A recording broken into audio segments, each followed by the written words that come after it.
Imagine, you're walking down a street somewhere in Europe, amid the rush of people, the glow of streetlights, and the distant murmur of cars fading into the night.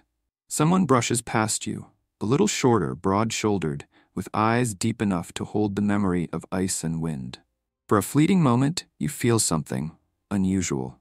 A faint intuition that this person doesn't quite belong to this age. Maybe it's a business person, a worker, someone holding a morning cup of coffee. But if you stop and truly look, you might realize, beneath that modern skin flows the blood of a species that vanished 40,000 years ago. The Neanderthal. Not monsters. Not the primitive cavemen from old movies. But a parallel civilization. One that once breathed the same air. That loved, that grieved, that dreamed. And the real question isn't, when did they disappear? But, did they ever truly leave? I find myself wondering. Where are you listening from? And what time is it where you are? It's strange, isn't it? We're speaking of ancient civilizations, and yet here we are, sharing this fragile, fleeting moment together, across space and time. Wherever you are, whenever you are, I'm genuinely glad you're here. If you enjoy these slow, lingering questions, the kind that wander through time and memory, I'd be deeply grateful if you'd like or subscribe. It helps this small, quiet signal find its way to other curious minds out there. Of course, no pressure at all, just an invitation, soft as a fading footprint, that, if you look closely enough, might just lead somewhere unexpected. The origin. When two species took different paths. If we could turn back the clock, not a few centuries, not even a few millennia, but 500,000 years into the deep silence of prehistory, we would find ourselves standing at a crossroads of destiny. There, somewhere in the wide plains of Africa, under a sky untouched by smoke or city light, a single species of ancient human stood on the edge of change. They were not yet us. But within them, in their bones and in their breath, the story of two futures was already waiting to unfold. Around 500,000 to 700,000 years ago, something extraordinary happened, something both subtle and irreversible. A small population of these early humans began to drift apart, separated by distance, climate, and chance. One group remained in Africa, evolving slowly into the beings we now call Homo sapiens, the wise ones. The other wandered north, into colder lands where the air bit harder, the night stretched longer, and survival demanded strength as much as thought. From those wanderers, another lineage was born, Homo neanderthalensis, the Neanderthals. It's easy to imagine this split as a simple matter of geography, a migration like so many others. But in truth, it was the beginning of two entirely different experiments in what it meant to be human. The African plains forged adaptability, the ability to move, to improvise, to survive by curiosity as much as by muscle. The European ice fields forged endurance, bodies built for cold, minds shaped by the rhythm of scarcity and resilience. For the next 400,000 years, the Neanderthals would not just survive, they would thrive.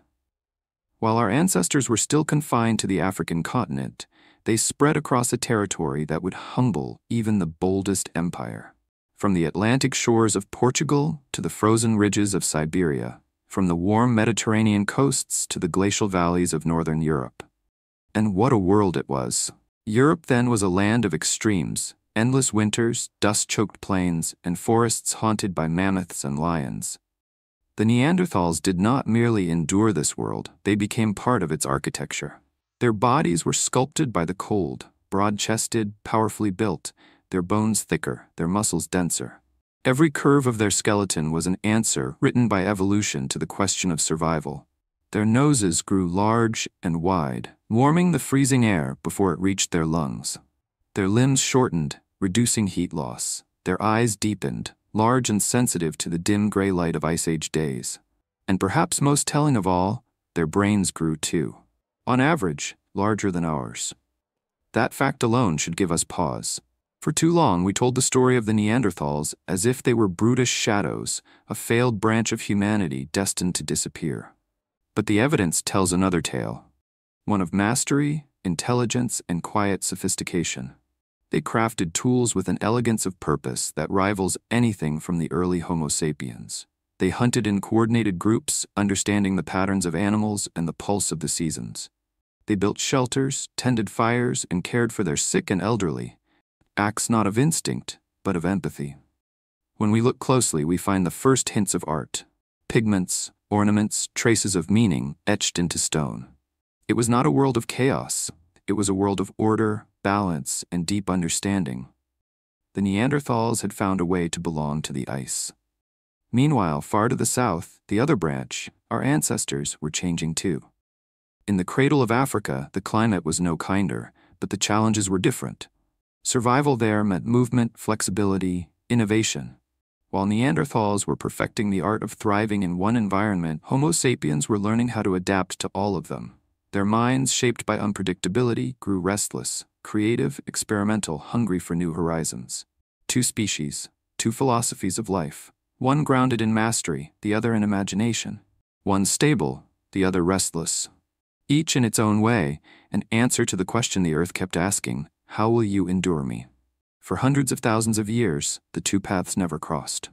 In Europe, the Neanderthals watched the glaciers advance and retreat in an eternal rhythm, building their lives between the breath of ice and thaw. In Africa, our ancestors gathered fires, crafting tools from obsidian, painting with ochre, and gazing at stars that spoke of unknown lands beyond the horizon.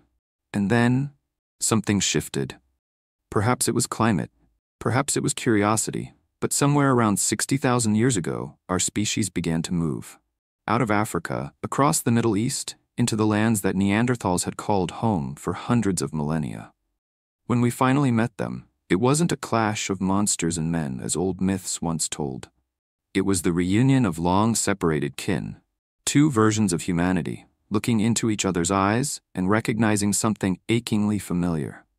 Imagine that first meeting, the crackle of firelight in a cave, the wary glances between strangers who share the same hands, the same fears, the same flicker of curiosity. Did they speak? Did they trade? Did they fall in love? We know now that they did all of these things, because their blood still flows in ours. And yet, before that meeting, before the mingling and the long, slow blending of their genes into ours, there was a time when Neanderthals walked the earth alone, unrivaled, unmatched. For 400,000 years, they ruled the northern world, longer than modern humans have existed. Think about that. 400 millennia. Empires rise and fall in centuries, civilizations flicker and fade in millennia. But the Neanderthals held their place in nature's ledger for nearly 500,000 years. By that measure, we are the brief experiment, not them. So why did we forget them? Perhaps because history, as we like to tell it, is written by the survivors. And we, the last standing species of the human family, have an instinct to believe that survival equals superiority. But evolution is not a contest of worth. It is a story of circumstance, of who happens to fit the world that comes next. In another timeline, perhaps it would be the Neanderthals recording stories of us, a frailer, darker-skinned cousin who wandered too far, too fast, and disappeared beneath the ice. That is what makes their stories so humbling. Because the more we learn about them, the more the line between us and them begins to blur. Their DNA lives in our immune systems, in our skin, even in the way some of us respond to sunlight or process fat. Every time we take a breath of cold air and our lungs don't freeze, we owe a silent thanks to the Neanderthal ancestors who first conquered the winter. Their world, their success, their long dominion across Europe, it reminds us that evolution is not a ladder, but a web. Every branch, every fork carries its own genius, its own answer to the riddle of existence. And so when we speak of that ancient divergence, when one population stayed in Africa and the other marched north, we are not just describing biology, we are describing the first great act of human diversity. The moment when humanity became plural. Two species looked at the same world and saw two different futures, and for a very long time, both were right. The next time you feel the chill of winter against your skin, remember that once, long before the age of cities and nations, another kind of human stood against the same wind. They were not our ancestors, not exactly, but they were our reflections, walking through the Ice Age with fire in their hands and thought in their eyes. They were the Neanderthals, and their story did not end in extinction. It began in the same breath as ours, two sparks lit from the same flame, each carried forward by the endless question that defines what it means to be human. What if we had chosen a different path? 60,000 years ago, our species, Homo sapiens, began to move. Not a single tribe, not a grand migration led by purpose, but wave after wave of small groups following the edges of rivers and the trails of animals, guided by hunger, by curiosity, and perhaps by something deeper, a quiet, ancient longing to see what lay beyond the horizon. They crossed deserts that once shimmered with heat, moved through green valleys now buried beneath time, and followed the stars northward. The journey took generations. Parents died along the way. Children were born into movement, never knowing a home that stayed still. And finally, after thousands of miles and thousands of years, they reached the threshold of a colder world, the domain of another humanity. There, in the windswept valleys of the Middle East and the forests of southern Europe, lived the Neanderthals. They had been there for hundreds of thousands of years, masters of the cold, keepers of fire, sculptors of stone. Their lives were steady, rhythmic, grounded in a deep knowledge of land and season. When the strangers arrived, taller, leaner, carrying new tools and strange songs, it must have been like watching a shadow step out of the dark and find a voice. What happened next is one of the most extraordinary stories ever written into our DNA. For the first time in human history, two intelligent species shared the same planet. They hunted the same animals, gathered around the same firelight, and looked upon one another not as gods or beasts, but as something hauntingly familiar. Archaeology tells us that in some caves, Neanderthal tools lie buried in one layer, and Homo sapiens tools appear just above them, separated by only a few centuries. Sometimes the layers even overlap, as if two families had used the same hearth, the same shelter, just years apart, or perhaps together. They met not as conquerors and conquered, but as mirrors. They traded food, gestures, and maybe words. They watched each other's children. And eventually, they fell in love. Yes, love, or at least something close to it. The genetic record proves what ancient stones cannot, that their worlds intertwined. For about 7,000 years, longer than the entire span of recorded human history, Neanderthals and modern humans lived, worked, and interbred. It wasn't a single event. It was a relationship, complex, enduring, and deeply human. From that union came hybrid children, carrying the strength of both bloodlines. Children with broad frames and curious eyes. Children who could survive the cold and imagine the future. Children who carried the story of both species within them. A story that would one day become us. So when you touch your skin, when you breathe in winter air, when you feel wonder staring into the night sky, remember that part of you once belonged to another world. A world where two humanities met beneath the same stars, and instead of choosing war, they chose connection. I wonder, what would you think, knowing that two different kinds of humans once looked into each other's eyes and saw themselves?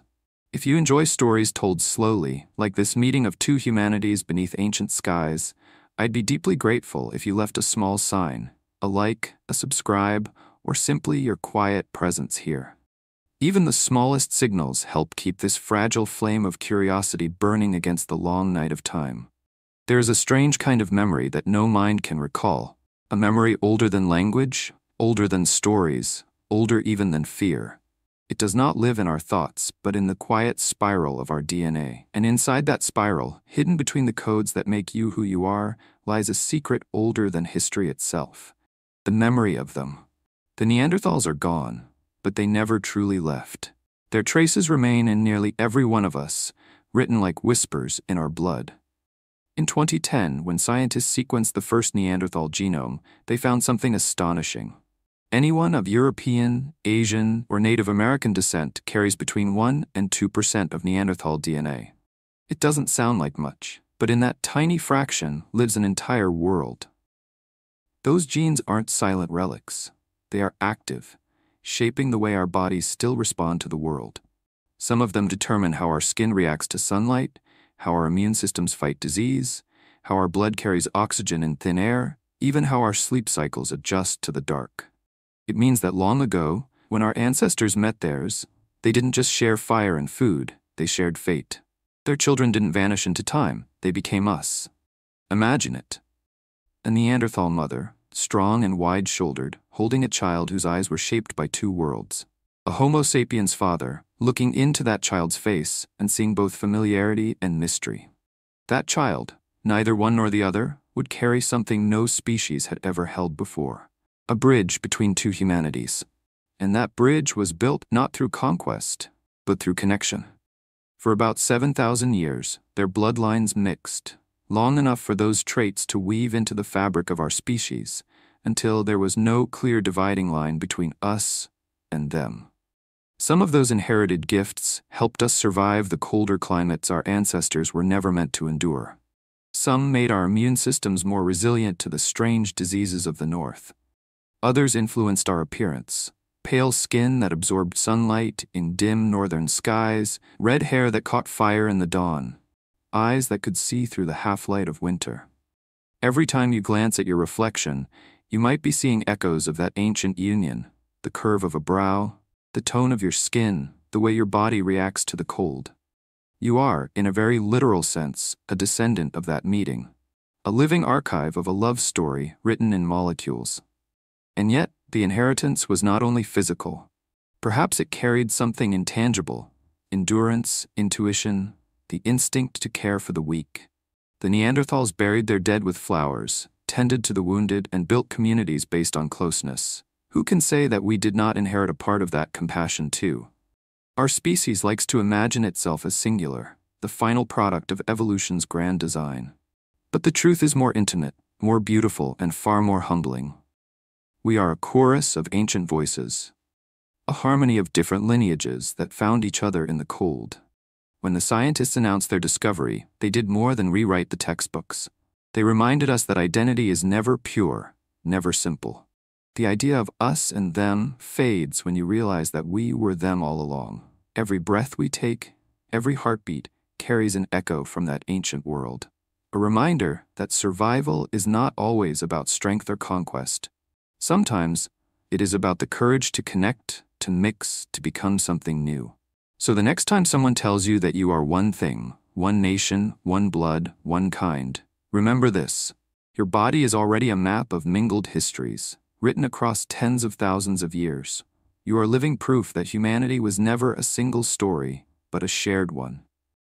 The Neanderthals were not an accident of evolution. They were its masterpiece, shaped not by comfort or abundance, but by hardship, endurance, and cold. To understand them, you must forget everything you think you know about human fragility. These were not fragile beings. They were carved by winter itself, stone and sinew molded by the Ice Age, a people who learned to thrive where the world seemed intent on silence. Imagine standing before one of them. The light of the fire dances across a face broad and strong, with deep eyes that catch the flame like amber. Their frame is shorter than yours, yes, but wider, denser. The air around them seems heavier, as if gravity itself bows a little lower. They were built to endure, not to flee. Their bones tell us this story. Every ridge and curve was an answer to the demands of a merciless climate. Their arms and legs were thick and compact, reducing heat loss and conserving energy. Their rib cages expanded outward, barrel-shaped, housing lungs larger than ours. Organs made to draw deep breaths of freezing air and return warmth with every exhale. Their hearts pumped faster, their blood thicker, keeping life moving through a world where temperatures could fall low enough to kill in minutes. Their muscles were extraordinary, not lean like ours, but dense, powerful, layered. A Neanderthal could lift weights that would snap our tendons. The force in their arms could break the spine of a deer, their grip as strong as an iron trap. This wasn't vanity, it was survival. When your prey is a mammoth or a woolly rhinoceros, there's no room for weakness. Their skin was pale, almost translucent, a necessary adaptation to the dim light of northern latitudes. It allowed them to absorb sunlight during the long, gray winters when the sun barely kissed the horizon. Their hair, likely light brown or reddish, was thick and coarse, insulating them against the wind. And then there were their eyes, large, deep-set, adapted to the half-dark of the Ice Age world. In that twilight, they could see what we could not: the shimmer of distant snow, the flick of a predator's tail, the faintest track of prey in the frost. Even their noses, that wide, prominent bridge we once mocked in museum reconstructions, were miracles of design. Those broad nasal passages warmed and humidified each breath before it reached their lungs. In the endless winter of Ice Age Europe, a narrow nose would have meant death by cold. Theirs meant life. Their brains, too, were large, on average larger than our own. But their skulls were longer, less rounded, emphasizing vision and motor control rather than abstract thought. This doesn't mean they were less intelligent. It means they were differently intelligent. They didn't waste energy on dreams of distant futures or invisible gods. Their intelligence was physical, immediate, rooted in the senses. They knew how to read the language of wind and snow, how to track an animal by the sound of its breath, how to find safety in the teeth of a storm. Their metabolism burned hotter than ours. Every day was an act of controlled combustion, turning meat and fat into the warmth that kept them alive. They ate enormous quantities. Scientists estimate that an adult Neanderthal needed nearly 5,000 calories a day just to maintain body temperature. To feed that fire, they hunted relentlessly, carving tools with precision that still astonishes archaeologists. Those tools, crafted from flint, bone, and obsidian, were not primitive. Each blade was planned, shaped, and refined with the care of a craftsman. A single strike could free a perfect edge from stone. They understood the language of material, how flint fractured, how bone could be sharpened, how sinew could be twisted into rope. Every motion of their powerful hands was part of a ritual older than memory. And yet, for all their strength, they were not beasts. They were gentle too, in ways that speak of humanity as clearly as any painting on a cave wall. We've found skeletons of Neanderthals who lived years with crippling injuries, shattered limbs, twisted spines, teeth worn to the root. They could not have survived alone. Someone fed them, protected them, sat beside them when the snow fell. Compassion lived in those caves, alongside endurance. Their children were born in the cold, not in houses, but in stone shelters warmed by fire and furs. Mothers gave birth, surrounded by family, their strong arms ready to lift the next generation into a life that would demand everything.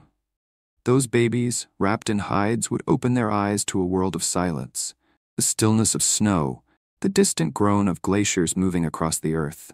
Their communities were small but tight-knit.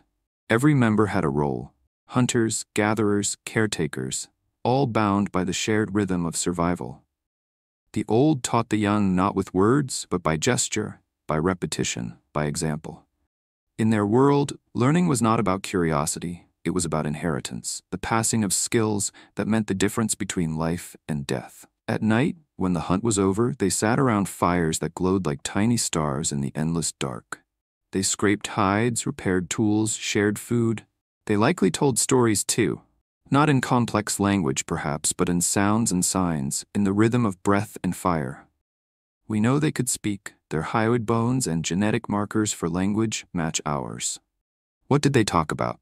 Perhaps the hunt, perhaps the wind, perhaps the things that frightened them, or the mysteries they could not name. If you close your eyes, you can almost hear it, the crackle of the fire, the distant howl of wolves, the low murmur of a voice that is both familiar and strange. It is not just noise, it is connection. They were not strangers to beauty either. In Spanish caves, archaeologists found traces of red ochre pigment more than 60,000 years old, older than the first Homo sapiens art in Europe. Neanderthals were painting long before we arrived. They decorated shells, wore jewelry made of animal teeth, and placed flowers with their dead. These are not the acts of mindless creatures. They are gestures of meaning, of tenderness, of reverence for life and loss. To call them primitive is to misunderstand what civilization really means. Civilization is not cities or writing, it is care, memory, and art.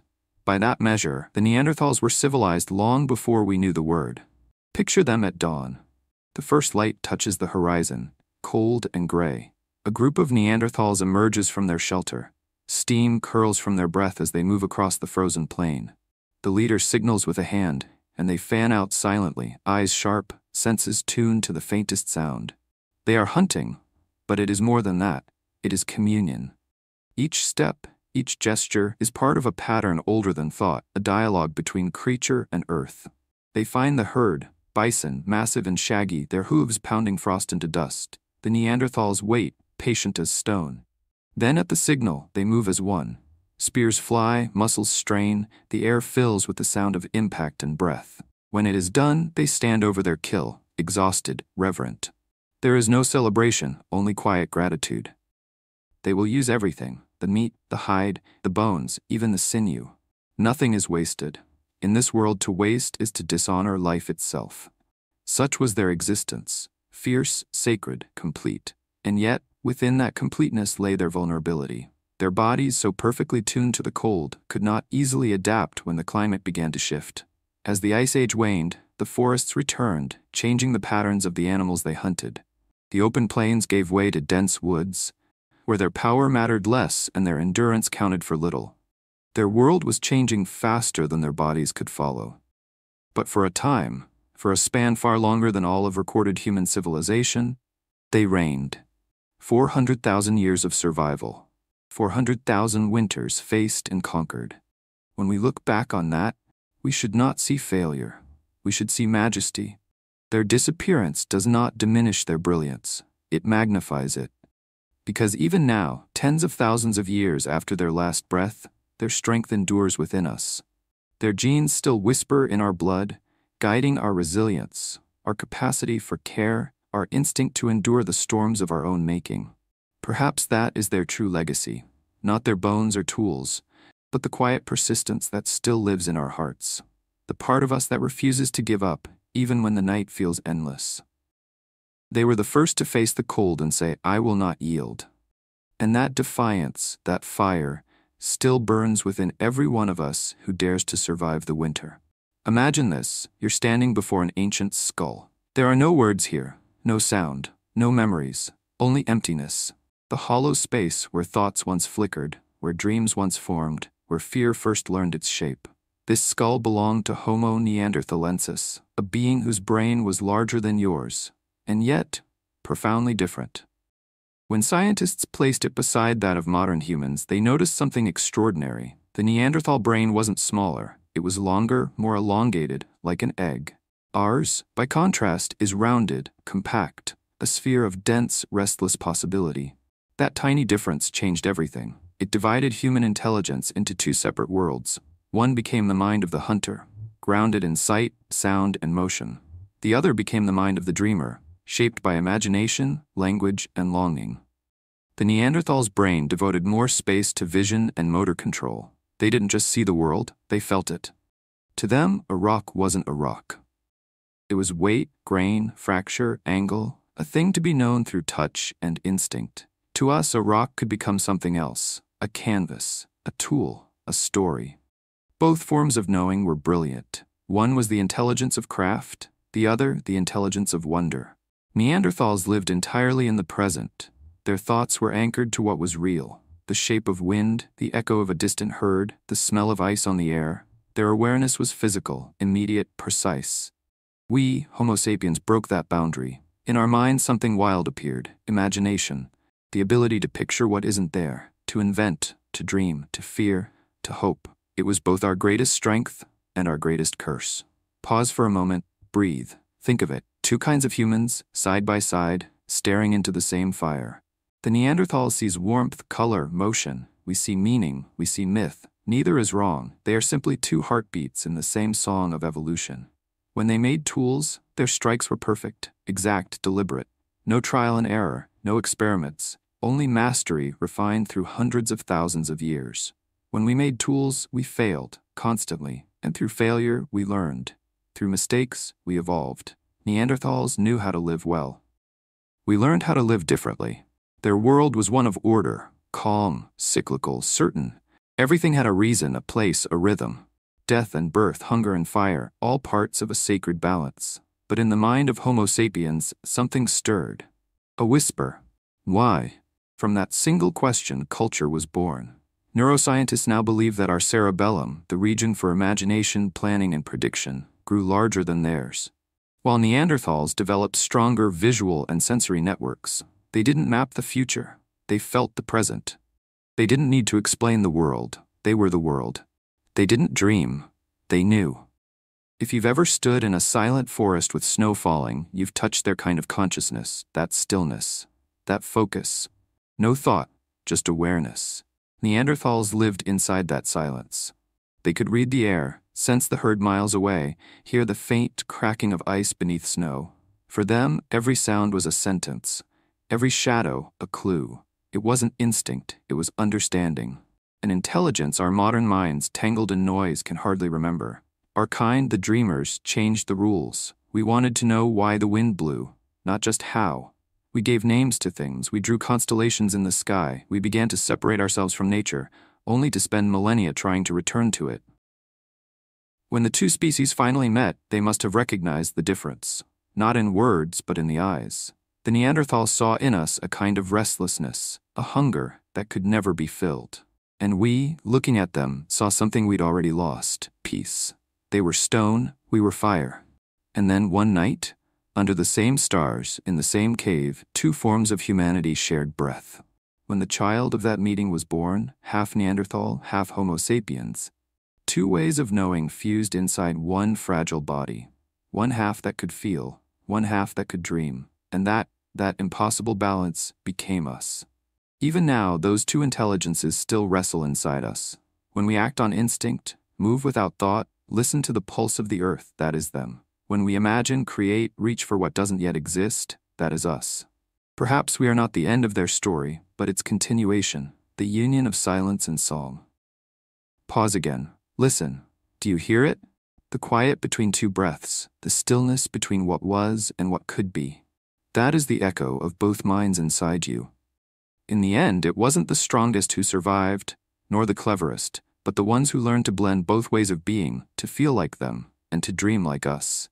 And so, every time you close your eyes and imagine something that does not yet exist, remember, you are doing what neither species could do alone. You are carrying forward the fire they lit together, a fire that still burns quietly behind your own eyes. Picture a hand, broad, strong, calloused from years of striking stone against stone. Now picture another, thinner, quicker, the fingers more delicate, trembling not from cold but from curiosity. Two hands separated by bloodlines, yet both reaching for the same thing, a piece of rock, a spark, a solution. This is where the difference between Homo sapiens and Neanderthal becomes poetry. To understand them, you must first understand their silence. The Neanderthals did not chase novelty. They perfected what already worked. For over 300,000 years, their stone tools, known today as the Mousterian toolkit, barely changed. Scrapers, blades, spears, each one shaped with a patience that bordered on reverence, each strike of flint an echo of generations past. Their technology was not primitive, it was consistent, refined, efficient, elegant in its restraint. When something worked, they saw no reason to alter it. In their world, stability was wisdom. We, on the other hand, are the children of restlessness. Our tools, from obsidian knives to bone needles, changed constantly. We broke things, remade them, failed, and tried again. Sometimes we made worse tools, sometimes better ones, but always new. That was our genius and our danger. The need not just to survive but to transform. It is easy now to look back and think innovation was superior. But in the long, frozen nights of Ice Age Europe, innovation could be fatal, a spear that breaks at the wrong time. A new method that wastes precious energy. For the Neanderthal, survival was about mastery, not invention. They didn't ask, what if? They asked, what works? Their tools tell us who they were. A flint flake, struck just once, could reveal a perfection of design that even our machines struggle to match. To prepare a core, the heart of their tool-making process, they had to imagine a shape hidden within stone. They saw in 3 dimensions, with an almost mathematical intuition. They understood the geometry of the natural world by feel, not formula. Each strike carried memory. Each tool was a bridge between generations. Children watched their elders' hands, memorizing not just movement, but rhythm, a rhythm that had echoed for hundreds of millennia. They didn't have blueprints. They were the blueprint. Our kind, Homo sapiens, made tools differently. We shaped them for variety, for beauty, even for symbolism. A weapon could be deadly, but it could also be decorated. A blade could be useful, or ceremonial. Function blended with expression. We weren't just shaping the world, we were shaping meaning, and so our tools became stories. The edge of a spearhead was also a line of poetry in stone. A necklace made of shells was not protection, it was identity. The difference between us and them was not intelligence, it was focus. They lived within the truth of the world. We began to live within the idea of it. Still, there were moments when our worlds overlapped, when the practical and the symbolic met. Some Neanderthal sites contain pigments, red ochre, manganese dioxide, carefully ground and stored. We know what that means. They were painting, not randomly, but deliberately. Perhaps they decorated their bodies, their tools, their dead. Perhaps they left marks on cave walls, not for beauty, but for remembrance. A handprint, a streak of color, a sign to say, we were here. And that is art in its purest form, not for glory, not for audience, just for being seen. So what does this tell us? That the Neanderthals, for all their silence, carried within them the same spark that burns in us, the desire to leave a trace, to pass through the world and be remembered, even if only by the wind. Their art was steady, like their lives. Ours became explosive, shifting, experimental, desperate to evolve. It is no wonder that when the two species met, the world began to change faster than ever before. Their precision met our curiosity. Their mastery met our imagination. And from that collision, progress was born. Think of it this way. Neanderthals finished things. We began them. They built perfection within boundaries. We broke boundaries to chase perfection. They left behind beauty and stillness. We left behind beauty and motion. But in the quiet, we can still feel their influence. Every time a craftsman sharpens a blade with patient skill. Every time a sculptor chips away at stone, guided by instinct more than design. Every time someone finds peace in repetition, the hum of creation without hurry, that is Neanderthal wisdom resurfacing. They remind us that progress is not always about speed. Sometimes it is about devotion, about doing one thing so well that it becomes sacred. We, their descendants, inherited both impulses, to perfect and to imagine, and perhaps that is why we are so endlessly torn between control and chaos. One half of us wants to refine, the other wants to reinvent. When the first fires of creativity burned in the minds of early humans, they weren't born from competition or dominance. They were born from meeting, the meeting of two hands, two ways of seeing, two minds, each reflecting a different face of the same mystery. Today, in the museums of the world, those ancient tools lie behind glass, flint edges dulled by time, their makers long gone. And yet, when you stand before them, you can still feel it. The warmth of fingers that shaped them, the pulse of thought that guided them. If you listen closely, you'll hear a faint rhythm beneath the silence, a heartbeat echoing through the ages, whispering the same truth over and over. Creation has many languages. Ours was only one of them. Close your eyes for a moment. Imagine a cave, silent except for the soft hiss of a torch. The air is thick with the smell of smoke and earth. Shadows dance along the walls, not from movement, but from meaning. In that flickering light, two kinds of human hearts beat side by side, each holding fire in their hands, each trying in their own way to say, I was here. The story of Neanderthal and Homo sapiens is not just about survival, it is about expression. The urge to reach beyond the physical, to give shape to thought, to turn life into something remembered. For a long time, we believed Neanderthals lacked this gift, that art, imagination, and spirituality belonged only to us, the self-proclaimed modern humans. But the earth has begun to whisper a different story. In deep caves across Spain and France, archaeologists have found markings older than the arrival of Homo sapiens. Simple shapes, red circles, lines etched with purpose. They date back more than 64,000 years, at least 20,000 years before we came. Which means this: Neanderthals were painting in the dark long before we ever lifted a brush. Think of that. In the hush of the Ice Age night, a Neanderthal hand dipped into red ochre, pressed against stone, and left the outline of fingers, not for beauty, not for worship, simply to exist beyond themselves. That handprint was a declaration. I breathe. I live. I belong. It was not ours, it was theirs. And yet, it feels like home. Our species, Homo sapiens, would later fill the caves of Europe with color. Herds of bison, dancing horses, leaping deer, art bursting with movement and emotion. Our paintings told stories, they reached toward myth. They dreamed of control over the chaos of life. The Neanderthal markings were different, simpler, more still, but not less profound. Where we sought narrative, they sought presence. We painted the hunt, they painted the silence after it. They didn't decorate their world, they communed with it. It's possible that for them, every mark carried meaning not in symbol but in connection. A way to speak to the land, to ancestors, to something unseen. Their minds may not have conceived gods, but they recognized mystery. They felt the sacred in stone, in fire, in the rhythm of snow melting into streams. Their art wasn't about possession, it was about participation. In their way, Neanderthals were perhaps the first to treat the world as alive. And maybe that is art's oldest purpose, to remember that the universe has a heartbeat. When Homo sapiens arrived, the exchange was inevitable. Two cultures, two imaginations, two kinds of meaning. Our ancestors carried with them symbols, abstract, complex, metaphorical. They carved figurines, painted stories, wore shells and teeth as tokens of belonging. The Neanderthals, grounded and steady, added weight and silence to our chaos. Perhaps they taught us reverence, the patience to listen before we speak to the gods we would later invent. Imagine those encounters by firelight, our people showing them beads of bone, the Neanderthals showing us pigments and ochre from the earth, hands exchanging gifts, a dialogue without language, only gesture, warmth, and awe. In that moment, art became the bridge between two intelligences, a shared vocabulary of wonder. Even burial, the oldest art of all, carried this language of care. The Neanderthals buried their dead. They placed tools, flowers, and food beside the fallen. Not for ritual, perhaps, but for love. In the soil of Shanidar Cave in Iraq, scientists found pollen around Neanderthal bones, delicate traces of blossoms placed with intention. Someone had picked those flowers. Someone had knelt beside the body. Someone had grieved. That gesture, simple and wordless, is art in its purest form.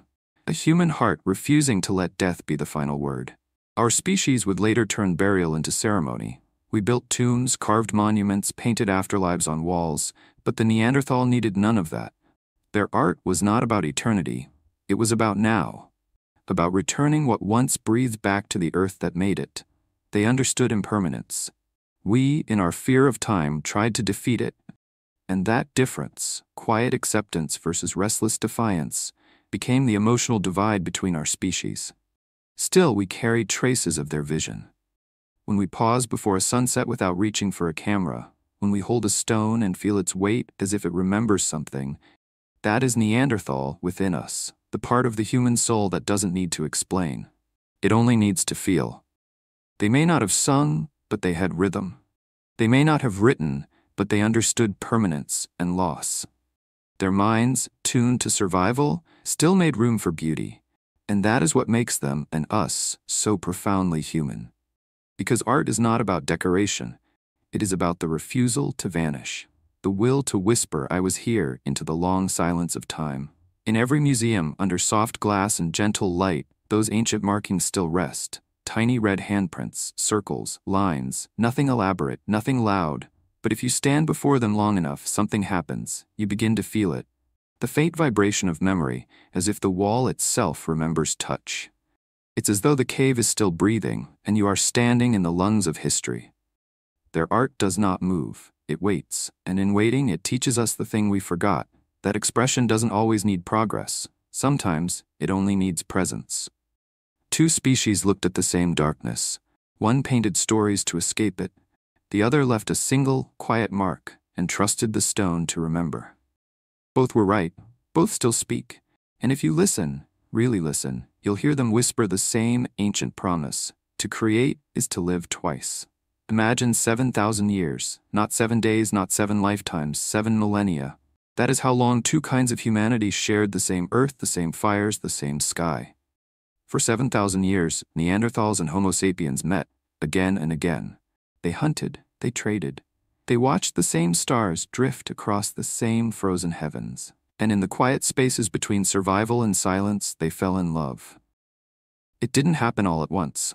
The first encounters were cautious. Glances exchanged across the edge of a forest, footprints discovered in snow. Two tribes, two minds, circling each other like reflections.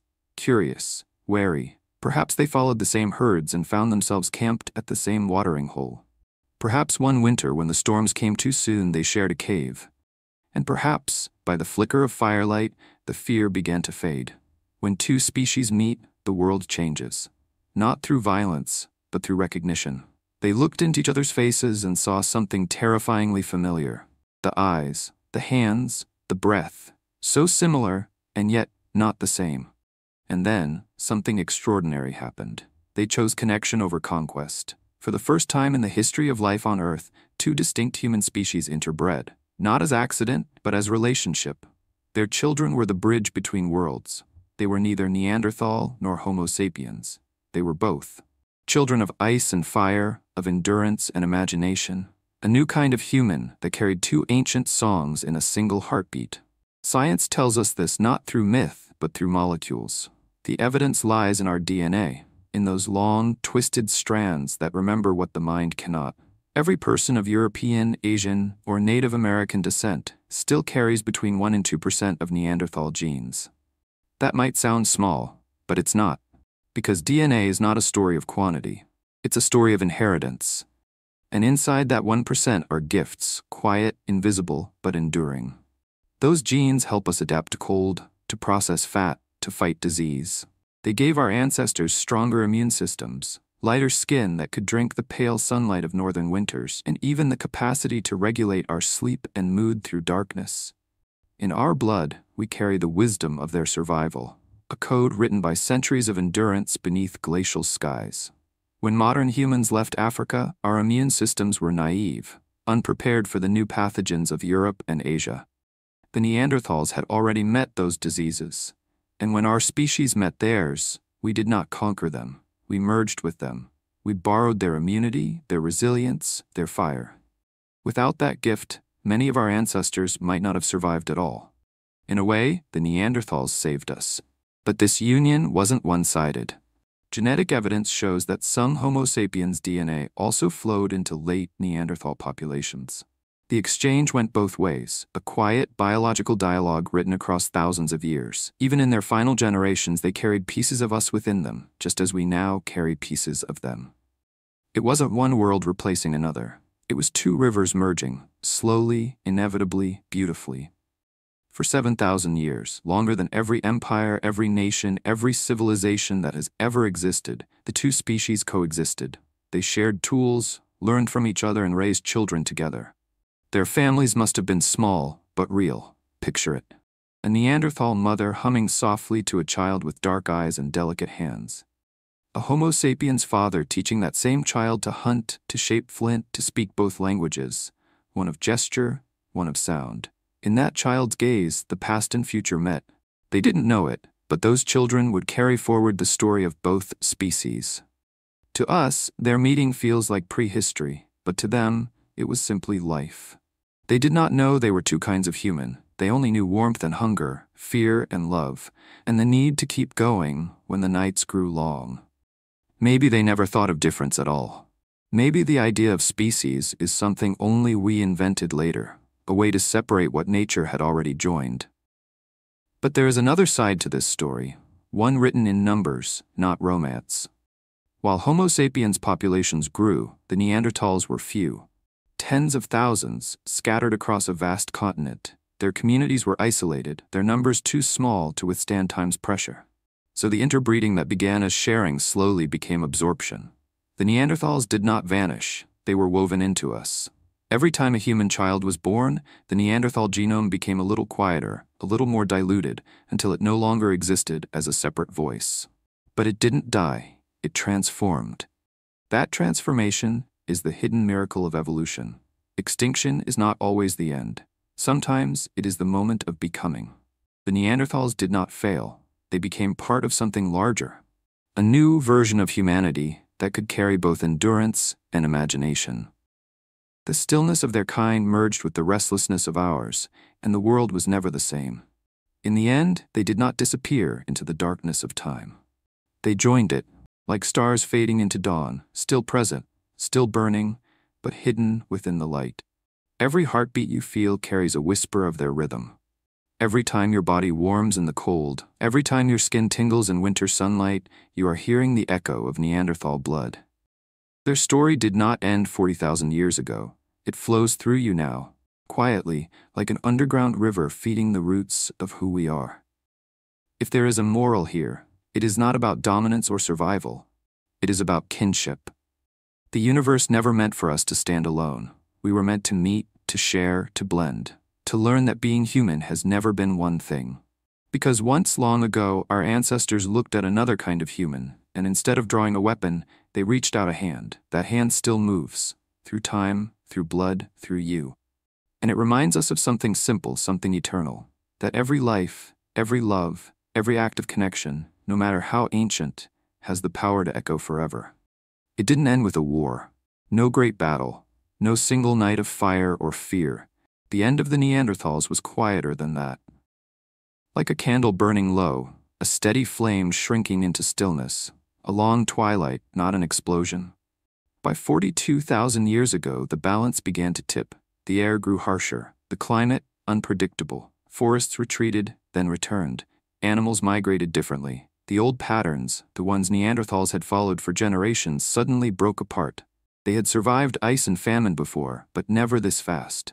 The world changed in decades, and their way of knowing, the patient rhythm passed down for millennia, could no longer keep up. They had been experts of their land. Now the land itself forgot its rules. In the caves of southern Europe, we find their last traces. Small groups clinging to life, families of 30, maybe 40 souls, living in places where the cold still offered refuge. The mountains of Spain, the valleys of Croatia, the coastal edges of Gibraltar. They lit their fires, sharpened their tools, and told the same stories their ancestors had whispered for hundreds of thousands of years. But the world outside was no longer listening. Meanwhile, Homo sapiens multiplied. They spread like fire, faster, more flexible, armed not only with muscle but with imagination. Where Neanderthals mastered their environment, we reshaped it. Where they trusted inherited wisdom, we invented. And so, without meaning to, we began to replace them. Not through conquest, through persistence. Through numbers. Imagine a winter hunt. 2 bands, 2 species, following the same herd of bison. The Neanderthals rely on memory. They know the migration routes, the wind, the traps. But this year, the herd takes a new path. The climate has shifted. Their knowledge betrays them. The Homo sapiens follow footprints instead, not experience but observation. They adapt on instinct, change direction, try something new. One group returns with food. The other does not. And over time, that difference, small, accidental, almost invisible, decides the fate of a species. By 39,000 years ago, their numbers had fallen to a few thousand across all of Eurasia. Some groups dwindled to fewer than 100. A handful of families trying to survive in the margins of a world that was slipping away. Their genetic diversity collapsed. They intermarried, their children weaker, their resilience fading like embers in ash, and still, they endured. That, above all, was what they knew how to do. In the dark heart of a cave, a Neanderthal child draws her fingers through the soot of a wall. She traces circles, spirals, perhaps meaning, perhaps nothing. Her mother watches, too tired to stop her. Outside, the wind howls like a living thing. Inside, the fire crackles, the same flame her ancestors carried across the ages. She presses her hand to the wall, leaves a mark, a whisper, then it fades. And centuries later, the same cave will hold the paintings of Homo sapiens. Bright, wild, alive. New voices layered over the old ones, not out of malice but out of continuity. One story ending where another begins. It is easy to imagine their extinction as a tragedy. But maybe it wasn't a death at all. Maybe it was a merging, a return to the larger river of humanity. Their genes flowed into ours, their instincts blended with our creativity. Their strength became our inheritance. And so the Neanderthals didn't vanish. They transformed. The last pure Neanderthal may have died 40,000 years ago, but part of her still breathes in you. In your blood, in your bones, in the way you fight a fever, in the way your skin reacts to winter. They remain in the architecture of your biology, and perhaps in the quiet corners of your mind, the part that craves silence, that feels peace in the mountains, that finds meaning in touch rather than speech. That is them. If you listen closely, you can almost hear their world still echoing, the crack of stone, the rhythm of footsteps in snow, the breath of someone beside you who does not need to speak to be understood. They lived for hundreds of thousands of years that way, without monuments, without kings, without written words. And yet they left behind something far more lasting, the foundation of what it means to endure. When we call them extinct, we are naming the wrong thing. Their form is gone. Their essence remains. The slow fade of the Neanderthals is not a failure story. It is a meditation on time, how even strength must yield, how even mastery can grow obsolete, and how sometimes survival doesn't mean victory, it means becoming part of something greater. They didn't vanish into the cold, they dissolved into our warmth. And perhaps that is the most human ending of all, to fade not into nothingness, but into memory. Into blood, into us. Today, when you see the snow fall and feel something ancient stir inside, a calm you can't explain, a belonging you never learned, that is the voice of the Neanderthal within you. It doesn't speak in words. It breathes. It remembers. The Neanderthals may have disappeared, but the cold that shaped them still lives in our veins, reminding us that life is fragile, and that even in extinction there can be continuity. They are gone, and yet they are here. In the slope of a brow, in the resilience of the body, in the strange ache we feel when staring into ancient firelight. Maybe that ache is them, the memory of a world where life was simpler, harder, truer. A world that taught us how to survive, and in doing so, how to be human. Imagine this. You wake up one morning in the world you know. Cities humming, lights flickering, the scent of coffee and rain. You step into the street, and walking past you among the crowd is someone not quite like you. Broad shoulders, heavy brow, eyes larger, quieter, more ancient. They are human, but not our kind of human. They are Neanderthal, and in this world, they never went extinct. It's not hard to imagine. The two species shared this planet for thousands of years. If a few small turns of fate had shifted, a less brutal winter, a safer valley, a child born at the right time, the Neanderthals might still walk beside us. They could have survived the changing climate, built their own societies, adapted alongside us instead of vanishing into our blood. The world today would look very different. Picture it. Two human civilizations evolving side by side, two kinds of intelligence shaping two versions of progress. One slow, stable, precise, the other fast, curious, ever-changing. Neanderthal cities might have been quieter, smaller, rooted in the rhythms of the natural world. Communities shaped not by conquest but by continuity. Where we built sprawling metropolises, they might have built enclaves. Clusters of homes carved into stone, structures built for warmth, not wealth. No glass towers, no neon signs, just walls thick as mountains, lit by the steady glow of firelight. They wouldn't have rushed to master nature. They would have listened to it, measured their lives by the wind, the seasons, the migration of herds. Their science would not have been mechanical. It would have been intuitive. Observation, patience, memory, the knowledge of what works, passed down not through books, but through lived experience. And yet, they would have been intelligent. Profoundly so. Their brains were as large as ours, their hands more skilled, their senses sharper. In a modern age, a Neanderthal might have been a brilliant craftsman, a surgeon, an engineer of the tangible world. They might have built machines that worked not through electricity, but through balance and weight, through the precision of motion, through an intimacy with material we have long forgotten. Imagine architecture designed not to dominate the landscape, but to belong to it. Buildings that breathe, stone blending into forest, light falling in harmony with wind and shadow. Where our world chases expansion, theirs might have pursued equilibrium. And their language, oh, what a wonder it must have been.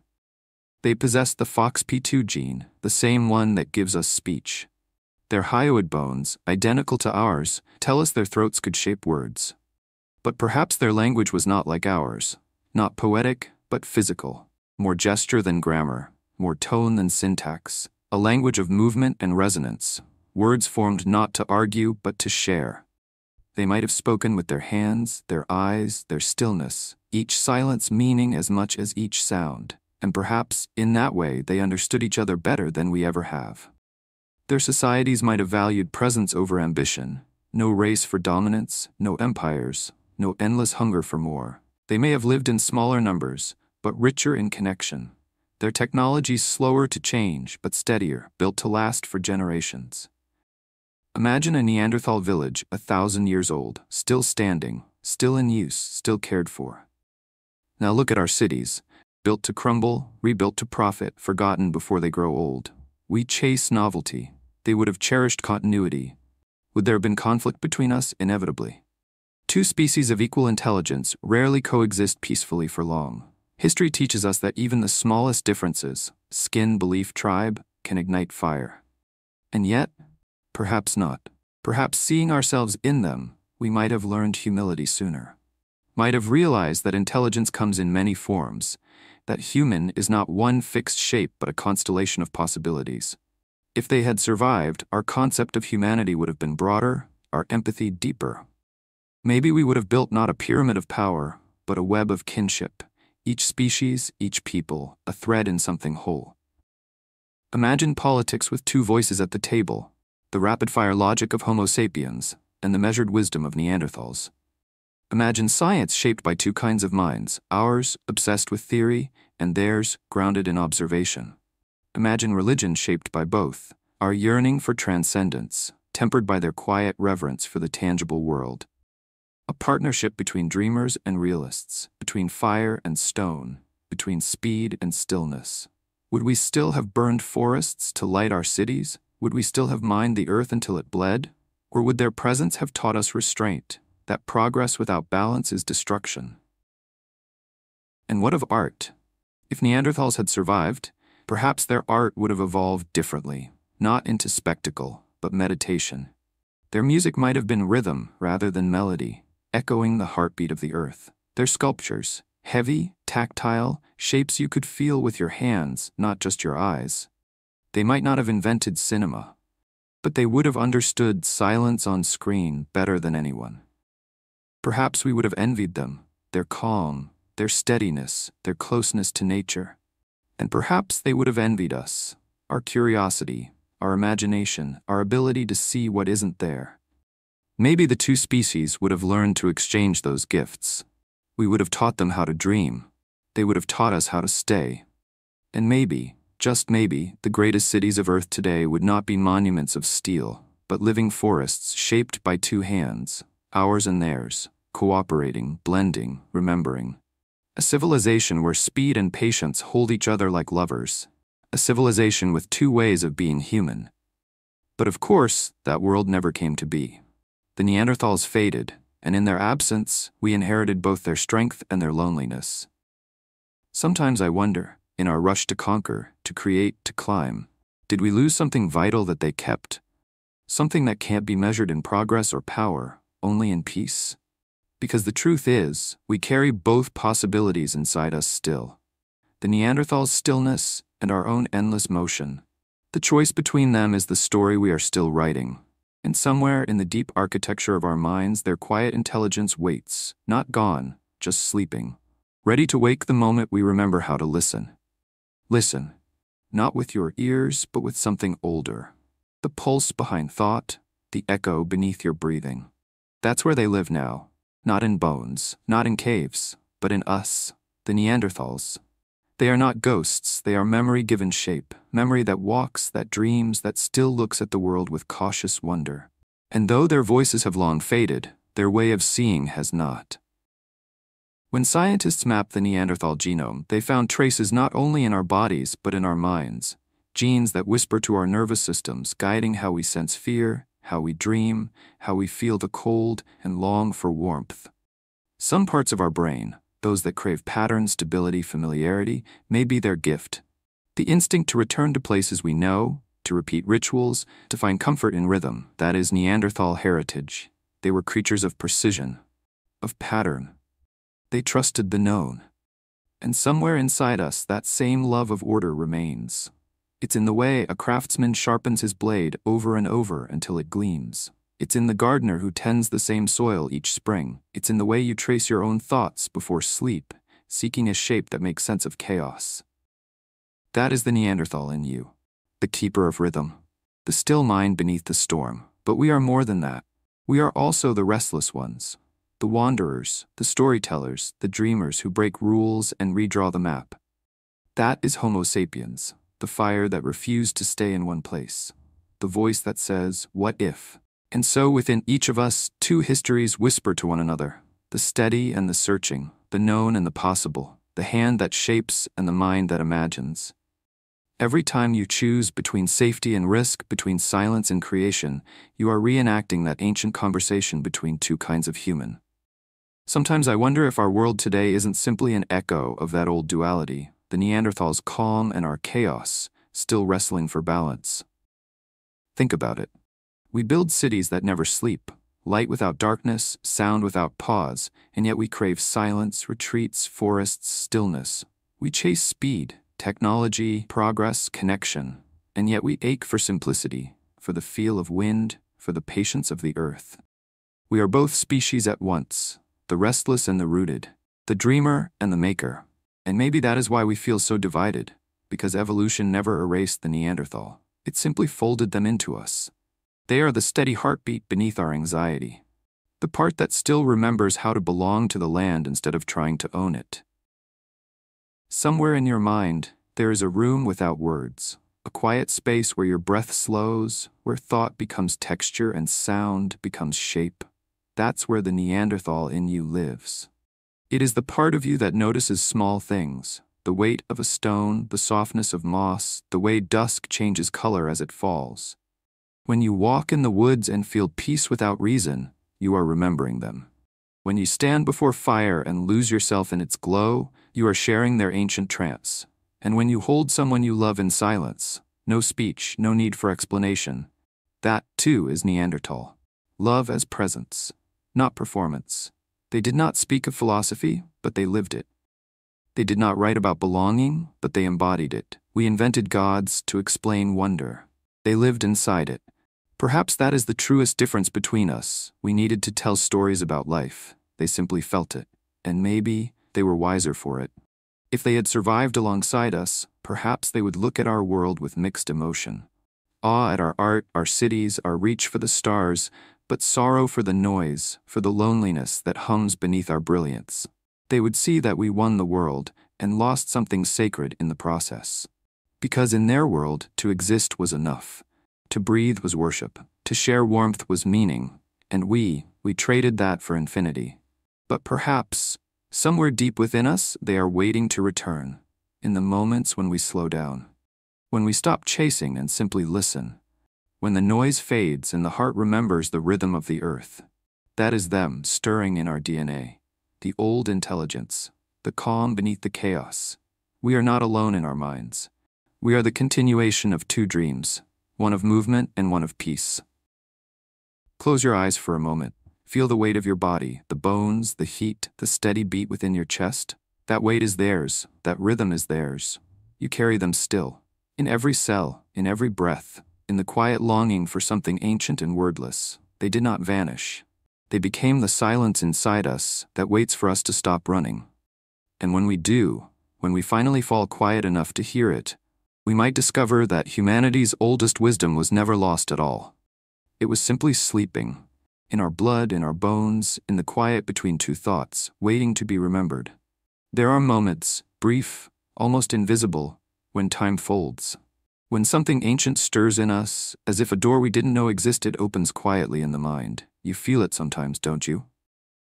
In the woods, when the wind moves through the trees in a certain way, when the world goes still and you feel you have been here before, not in this body, not in this life, but in some older rhythm of existence. That sensation, that pulse of recognition, is the Neanderthal inside you. Not the body, not the bone, but the memory of being human before history began. We like to think of ourselves as separate from them, as the victors of some grand evolutionary contest. But evolution does not choose winners. It only writes continuations.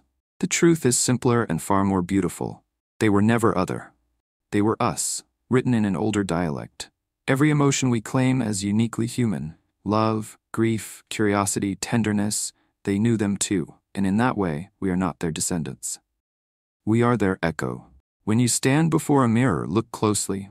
Beneath the surface of your reflection, there are traces of their architecture. The arch of your brow, the depth of your gaze, the way your face softens in shadow. Science tells us that some of us still carry their features, a wider nose, a stronger jaw, a chest built for colder air. But beyond the physical, there are subtler inheritances. The calm that comes when you touch stone. The ache that stirs when firelight dances on walls. The unspoken understanding of silence shared with another person. All these things are Neanderthal, woven into our instincts, humming beneath our modern chaos. They teach us something about presence, a kind of intelligence we have nearly forgotten. We are experts at movement. They were masters of stillness. We built civilizations to chase the horizon. They built meaning within a single breath. And maybe in that difference, we can find the reflection of our own loss. Because in our brilliance, in our infinite creation, we have become deaf to the quiet that made us. Sometimes I imagine one of them standing in our world today. A Neanderthal on a subway, shoulders pressed against the crowd, watching neon light ripple across metal and glass. He wouldn't recognize our words, but he would understand our eyes. He would feel our restlessness, that same hunger to belong to something vast, and yet never quite at peace. He would recognize our loneliness. He would see himself in it. Because deep down, we are still the same species of yearning creatures of memory and fire. If the Neanderthals could speak to us now, perhaps they wouldn't speak of extinction at all. They might ask us a question instead. You who survived, do you still remember how to live? Do we? Do we remember what it feels like to wake with the light, to know the sky as home, to feel the ground as kin? Do we remember what it means to make without wanting, to create without needing applause, to care without condition? Or have we outlived the wisdom that once saved us? They remind us that survival isn't measured in centuries, but in connection, in how well we keep the thread between one another and between ourselves and the earth. Their world was hard, but never hollow. Ours is comfortable, but often empty. In losing them, perhaps we also lost part of our reflection, the side of humanity that understood the cost of balance. And yet they are not gone. Their echo continues to shape us, in art, in empathy, in the way we remember. When an artist sculpts by instinct, chiseling stone until it seems to breathe, that is the Neanderthal hand. When a scientist stares into the stars, seeking not just data but belonging, that is their gaze. When we hold a dying loved one's hand in silence, offering warmth instead of words, that is their compassion. We carry their morality, their artistry, their endurance. Their story has become the rhythm of our own. Think of evolution not as a ladder, but as a circle, a conversation between all who have ever lived. Every generation adds its note, and every extinction becomes an echo. The Neanderthal's note was deep, slow, grounded. Ours is bright, restless, searching, and together they form the melody of being human. When archaeologists uncover a fragment of bone or a tool shaped by hands 100,000 years gone, they are not excavating the past, they are listening to it, and what they hear is a language we still speak without even knowing it.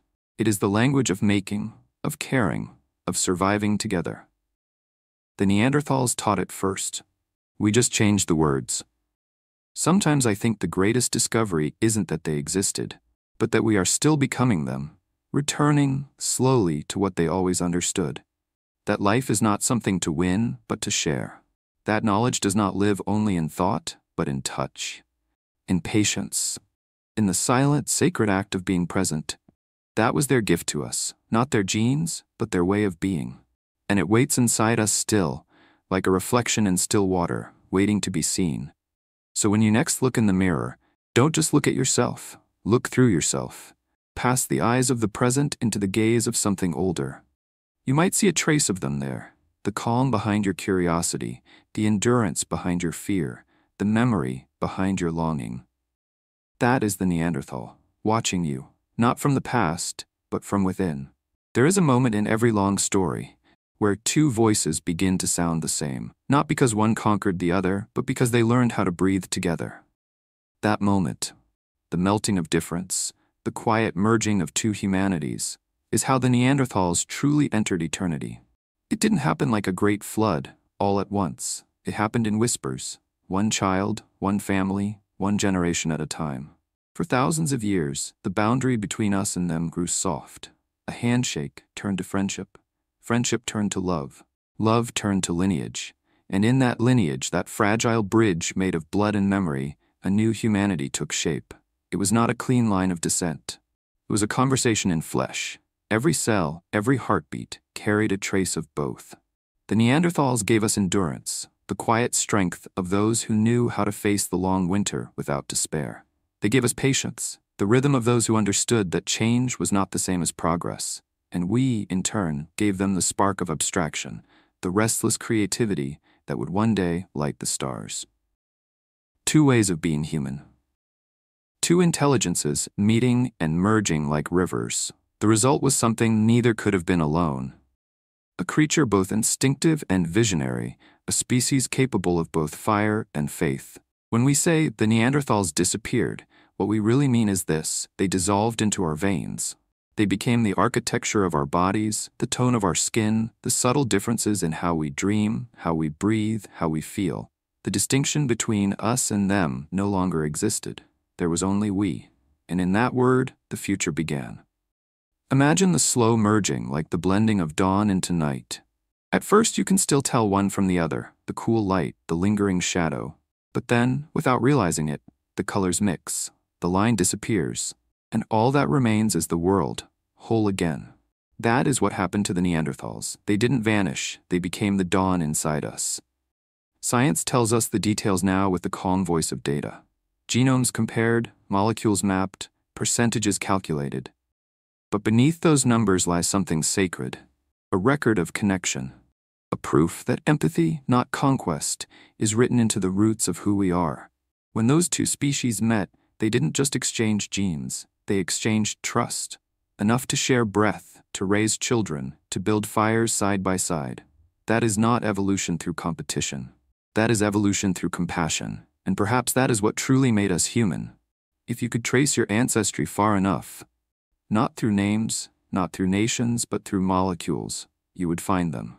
A woman standing at the mouth of a cave, her hair tangled with snow, a man kneeling beside her, carving bone into a tool, their child sleeping between them, half of one world, half of another. That child's heartbeat never stopped. It simply traveled forward, through the ages, through every generation, until it reached you. You are that heartbeat. Every breath you take completes a story that began in that cave.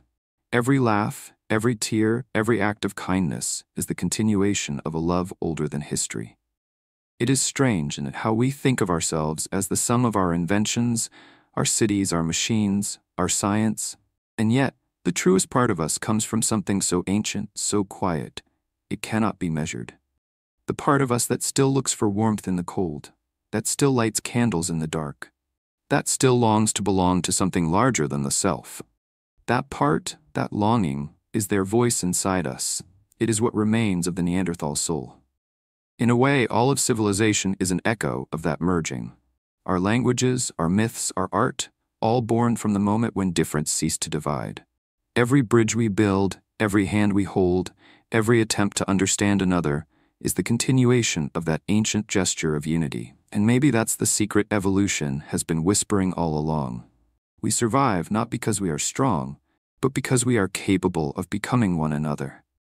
Even now, when you look into someone's eyes, a stranger, a friend, a lover, and feel that flicker of recognition, that inexplicable sense of I know you, what you are really feeling is that ancient memory. The moment when two species looked across the fire and realized they were not so different after all. That recognition lives on in us. It is the pulse behind empathy, the quiet reason why we reach out instead of turn away. We call it love, but perhaps it's something older, the universe remembering itself through two sets of eyes. The Neanderthals are gone, and yet they never left. They live wherever two hearts choose unity over fear, where difference becomes dialogue, where separation becomes synthesis. We are their monument, not of stone, but of shared existence. And if we listen closely, beneath the noise of our modern lives, we can still hear it. The low hum of two bloodlines joined in song, a song older than language still resonating within us. They were never lost, they were never defeated. They were found inside us the moment we learned that survival was not about being alone, but about becoming whole. And that, perhaps, is the most human truth of all. Imagine the end of the Ice Age. The world softens, glaciers retreat, rivers are born again, and valleys bloom where once there was only silence. The wind changes. The snow melts, and in the long thaw of time, the last pure Neanderthal stands on a cliff, watching the sun rise over a world that is slowly forgetting their name. He breathes deeply. The air tastes different, warmer, strained. He doesn't know it, but he is the last of his kind. And yet, in his body, in his heartbeat, there is no despair, only continuity, only life moving forward, as it always has. He doesn't die out that day. He becomes a story, a pattern written into the blood of those who came after. A memory that learned how to dream. Tens of thousands of years later, that memory still walks. It looks out of our eyes, moves through our hands, and wonders, quietly, what it means to be human. We are their continuation. Their breath became our words. Their fire became our cities. Their silence became our music. Every time we touch the earth, we touch them. Every time we reach for the stars, we are stretching the same ancient limbs that once built fires beneath an endless sky. And maybe, just maybe, we are still searching for them. Not in fossils or DNA, but in ourselves.